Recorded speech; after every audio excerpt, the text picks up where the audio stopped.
But yeah, Jaws is incredible, but I don't want to bury the lead here. Do you want to get into our first movie, Grizzly? Sure. I'm really excited to hear what you have to say about it. Are you? Okay. Yeah, I am. I'm always excited to hear what you think, and I think I'm going to play. The trailer here. I'm gonna let's set up Grizzly first. Yeah. Let's do it. Yeah, people need to get a sense of what they're looking at here. Hold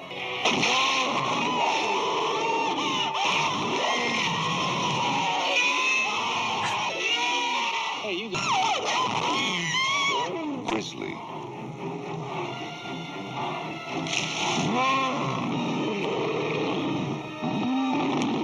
Anyone is fair game, because this grizzly preys on the easiest food of all, man. Get the idea? Yeah, I think we saw all the best parts of the movie there. Oh, is that right? Okay. See, we just had a guy here comment in the chat. Good owner. He says The Deep. Have you seen The Deep? No. Okay, The Deep is also based on a Peter Benchley book, but we'll get to that when we talk about Jaws too. Okay. It's good. It's good. It's got Robert Shaw in it as well, and Nick Nolte and Jacqueline Bisset. It's good. But sort of, never mind. I don't want to get off topic. But Grizzly, your thoughts?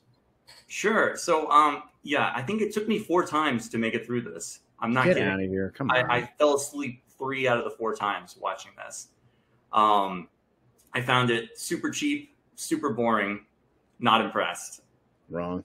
I guess if you were at the drive-in, I would, probably say this is a fun time, but watching it alone at home, I didn't get anything out of this. This reminds me of just like the worst feeling of watching one of those bad, like the early Friday the 13th, movies like 1 or 2 or 3, where it's just like, sure. you're just waiting for something to happen.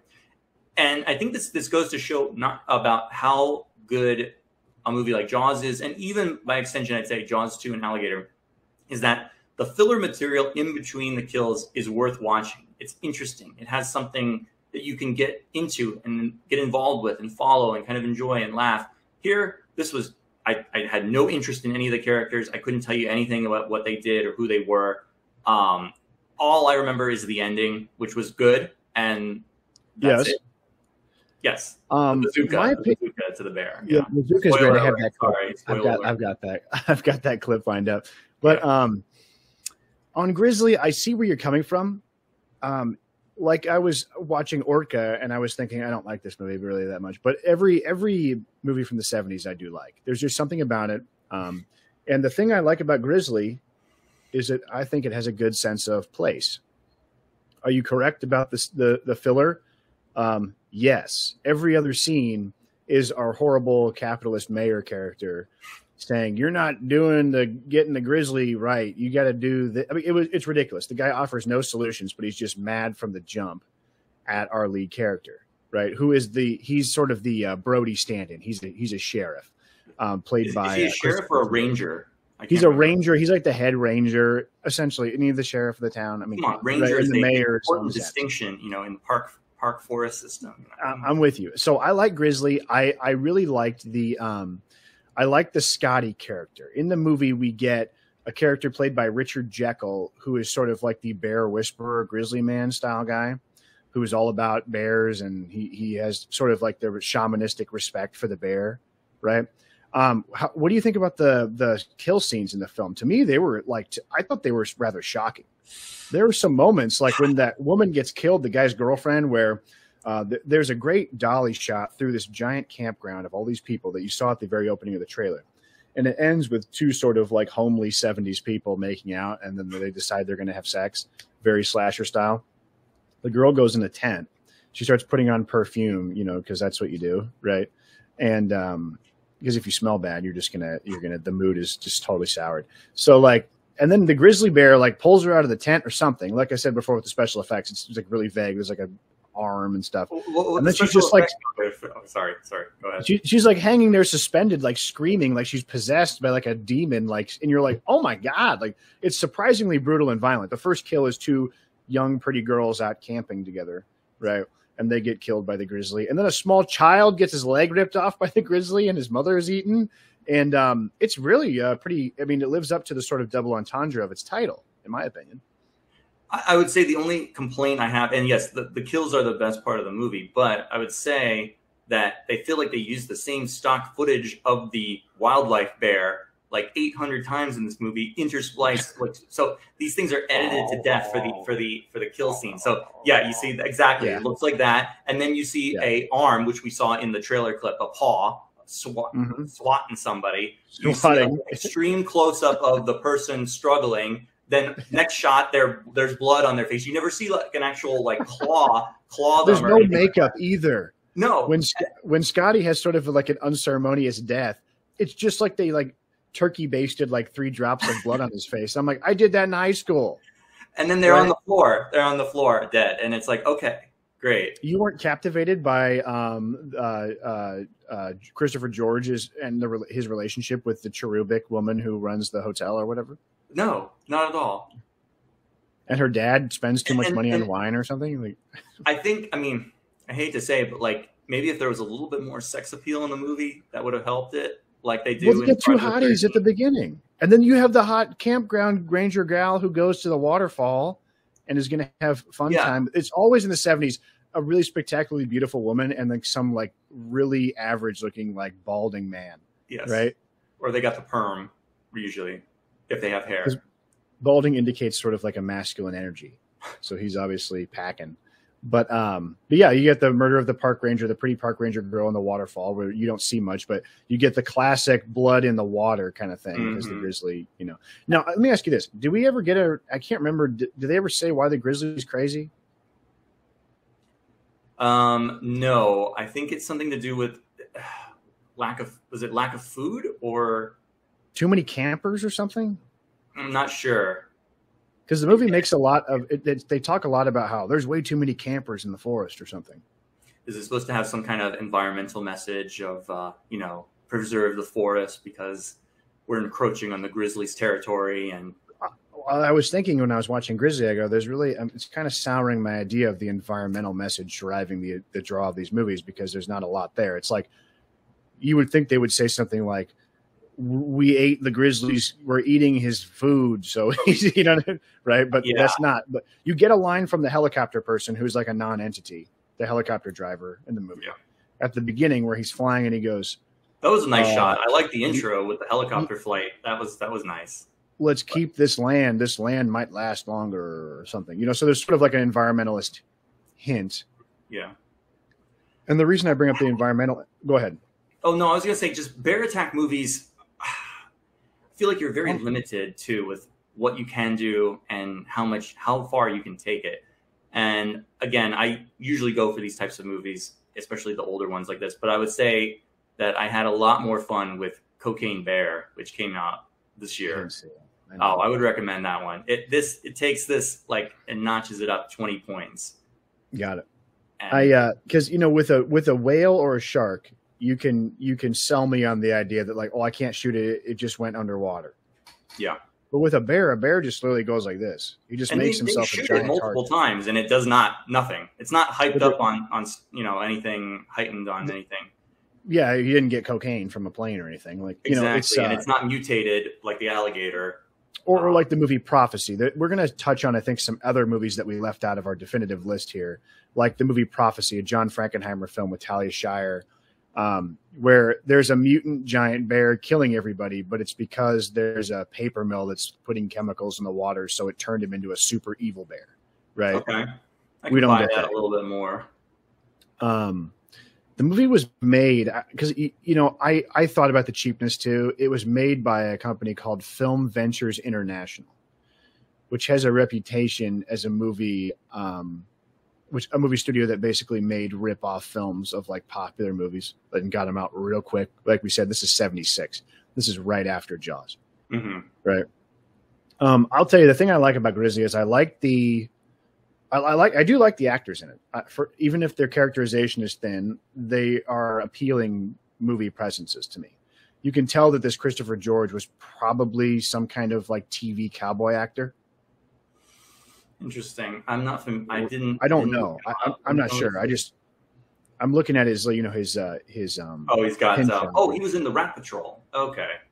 See, there you go. See, I'm correct. That's some kind of thing. Well, that was more of a army or military show, like a World War II show. You get someone with gravitas. He would have probably been a nostalgic presence in the movie for someone in the 70s. Yeah, because he grew up watching the show. Yeah, 12 years ago on TV, right?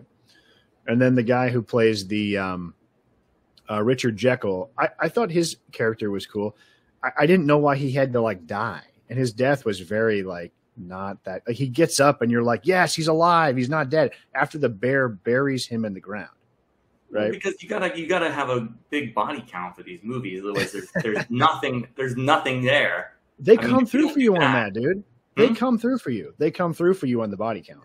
Yeah, but I mean, you need to put a little something in between to hold my interest. Eaten by the bear left and right. I wouldn't say left and right, but they're getting scratched. This is not one that I would put on regularly or rewatch for quite a while. Yeah, I can't imagine. I watched it probably 2 years ago because before we decided to do this, my thinking was I was going to do an Animal Attack movie video myself. But I ended up not having I ended up not having really enough concrete there-ness to like justify like 4 movies, you know, and trying to find a unifying theme between them. I have sort of like a base idea here, but I will I'm going to add this to the stream.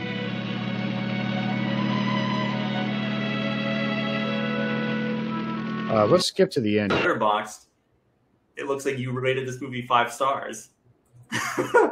Yeah, of course, it's great. And also is that where they are representation of your rating for this movie. Look, bro, I have a lot of criterion by which I judge the films I enjoy, and one of them is do I want to be there? Like, would I go there? You know what I'm saying? Like would in the movie or like filming the movie? Both. Like, I feel like being on the set for this would have been amazing. Oh, probably would have been a blast. But you're wrangling a real fucking bear, and you've got like an old cowboy TV show actor on set, and like 2 hotties as park rangers, and you're just hanging, and it's the 70s, and you're popping Schlitz cans open. Like, it would be amazing. But also, it's like, do I want to go to that lodge and that cabin in the wood, the Lincoln log cabins? Yeah, I do. Of course, I want to be there, right? Like in Orca. Do I want to hang out on that boat with fucking Richard Harris? No. Like, go ahead. We have an interesting comment here. I believe Grizzly was the highest grossing independent film up until 78's Halloween. I'm looking at Wikipedia. It's saying it made $39 million. I don't know, is that adjusted for inflation or what? It says, or 7.3 million. So I'm not sure. Some Hollywood accounting there. I assume that must be adjusted for inflation, the 39 million. I could believe it. Film Ventures International, I looked them up, and they made some films like Beyond the Door. I guess like they had a hand in producing a lot of Italian films that were then dubbed for American release. You know how great some of those are. Well, some of them are. Like, one of the films they produced was The Visitor with Franco Nero. Have you ever seen The Visitor with Franco Nero and Glenn Ford? It's really good. The Visitor is a kick-ass movie. They re-released it. Alamo Drafthouse re-released it and like cleaned up the print and put it out as sort of a midnight movie. And I saw it in college. And this was sort of my first like disillusionment with the idea of the midnight movie, because we watched this Visitor. And I took my girlfriend, my now wife, to it. And we were watching it. And this is billed as like, oh, it's so crazy. It's the craziest, dumbest, weirdest movie you've ever seen. And I'm watching it and I'm enjoying it. And it's really good. And everyone's laughing at it because they paid money to laugh. So they're going to laugh. Right. And my wife was like, what's funny? And I go, nothing. Like, this is like good. You know, I don't know what people are bitching about. This is a solid, great film. The good owner says the bazooka was cool, but I thought they should use the helicopter rotors to decapitate Grizzly. That's actually what I was actually thinking the exact same thing when I was watching it. I was like, that, because it was set up perfectly. That he's like right there. It's set up perfectly. And then he pulls a bazooka out of nowhere, and you have an atomic explosion at the end. Well, I'm watching it, and that would have been amazing if they had used the helicopter. But I mean, come on, dude. I don't think on a technical level they could achieve that. No, they couldn't have done it. But what they did do, which I was thinking when I was watching it, they obviously had a real bear. Did they build a small scale helicopter to make the bear look bigger next to it? And if they did, major props. Stop hating. Like, these guys, could you imagine filming a movie with a fucking bear in it, dude? You got to bring it in like a cage, and like, you know, my dad told me a story one time. He went to Canada and he went to a bar where you could fight a bear in a cage. Like they put you in like a cage match, like a ring with the bear. The bear had a muzzle on it, and he had no claws, and you could like fight the bear. And eventually, the bear would get tired of fighting you and just lay on you and then collapse on you. Oh my god! And right, but I don't know how you would get insured for that nowadays, but no, you wouldn't. But no, Grizzly. One other thing about Grizzly, probably the best thing, the thing that I like the most is apparently the poster was illustrated by Neil Adams of DC Comics. Is that right? That's what I read online. Yeah. Now, in DC Comics lore, he's like the Jack Kirby of DC. Am I wrong? I mean, he's one of their more prominent artists who helped revolutionize Batman and Green Lantern, Green Arrow in the late 60s. Now, this might be apocryphal, but I had heard that they had Neil Adams re-illustrate some of Kirby's drawings on Jimmy Olsen to make Superman look more like the house style Neil Adams. Yeah, I think it's Neil Adams and another guy, one of the other big Superman artists from that time. His name will come to me. I met him at a convention too. But I met Neil Adams one time. He was pleasant, but he was very just like transactional business. Didn't want to talk. Just like, here's a comic, give me the money, I'll sign it. Have a nice day. Does he still get work? Oh, he passed on, but he was actively doing his own not creator-owned, but like his own versions of Batman and his other characters that he worked on up until he died. He did these absolutely bananas Batman miniseries, which I would highly recommend. Batman Odyssey, I believe, is the title of that. And then he did a Dead Man limited series, which is completely and totally bizarre but beautiful and very much Dead Man is a cool DC character, kind of like the Spectre or like Metamorpho, who have always sort of appealed to me as like weird, sort of off label. Yeah, no, definitely underrated. Not ready for a movie. Please don't make a movie. But, the Metamorpho movie. Well, Metamorpho is going to be in Superman Legacy. You know, bro, did you just see I turned my hand into that? That's crazy, right? That's the movie, right? And people are going to be super excited, for Metamorpho. By the way, I saw Barbie last night. Did you? And what did you think? Yeah, I did. Well, I'll save that because we could go on forever about that. We got to stick to the topic. But I was going to say is that we got there 15 minutes early, and I will never do that again. You've ever gone to a movie before the previews and sat there and watched like hey, I'm so-and-so, and welcome to the pre-movie trailer show? All the time, man. Before we had reserved seats, you used to get to the movie sometimes a half an hour or 40 minutes early and sit there forever. Yeah, to get a good seat. Okay. Now nobody goes to the movie, so you can go right on time, and even if there's not reserved seating, there's no one in the theater here, so there's enough screens. But yeah, okay. Have we said our piece on Grizzly? I think it bears mentioning Oh yes, good catch. The existence of Grizzly 2 Revenge, right? Which apparently I didn't look into this a lot, but I'm reading about it right now. Because I saw it advertised before. It was originally filmed in Hungary in 1983, but the release was put on hold for decades and premiered at the 2020 Hollywood Real Independent Film Festival in 2021. So it took over 40 years, almost 40 years for it to come out. And it stars George Clooney and Charlie Sheen. And Charlie Sheen and George Clooney are both in it. And Laura Dern as well, apparently. And Sala, Gimli. And John Rhys Davies, John Rhys Davies. Yep, that's right. I wish we would have but you know what? It's sort of out of the playing. Like once you hit 83, it was over. Yeah. Right? The animal attack was over. But think about how bad this must be. I mean, come on. You could still make Jaws films because Jaws was the brand, right? But the concept was over. They drove that into the ground, though. Drove it into the ground, absolutely. Grizzly. Okay, so Grizzly. It was okay. I liked it. I was a little more. I think I was just a little more completely sold. You were so high on this movie. Now you're like, it's okay.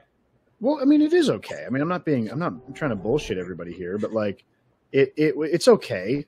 You know, it's not amazing, but it's not like hideous.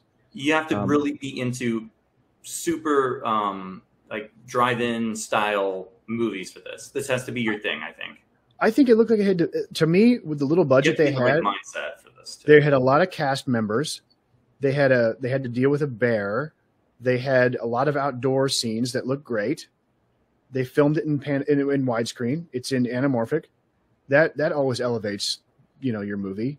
That was John Carpenter's big trick. It did look good. Yeah, I thought with what they had, they did a nice job. Where did you watch it? Just curious. I have it on Blu-ray. It was Severin Films put it out on Blu-ray. Okay, I watched it on Tubi. They have it for free on Tubi. Tubi is like one of those Amazon apps that has like content free that stuff. studios sell to them. It's a lot of mostly a lot of there's some movies, I don't know if it's Universal funds a lot of those too or not, but there's Freevee and Tubi, so you can find a lot of these things on there. Just in case anyone wants to watch Grizzly and not buy a Blu-ray. You should watch Grizzly, not buy the Bluray like I did. Yeah, the only time that I would ever advise not buying the movie.